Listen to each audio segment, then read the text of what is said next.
Xudoni zorini qildim sizlarga bor-ku, o'sha ko'z uchun. Qarang, sabzini soqini iching, kuniga 1 litr iching, 1 litr kamida. To'g'ri, birozdan keyin rangingiz sarg'ayadi. Bilingki, muammongiz bo'lgani uchun rangingiz sarg'ayadi. Jigarni shunday tozalaydi. Teringiz qiz bolaning terisiday bo'ladi. Tushundingizmi? Dod devoradi badaningiz bor-ku. Dermatit, permatit, kojniy заболевание, teri tanosil kasalliklar, yo'tal, po'tal, hamma narsa ketadi.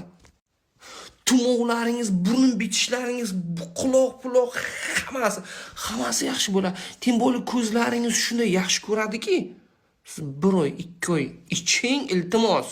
Sog'lik kerak bo'lsa, iching shuni. Xo'p deng.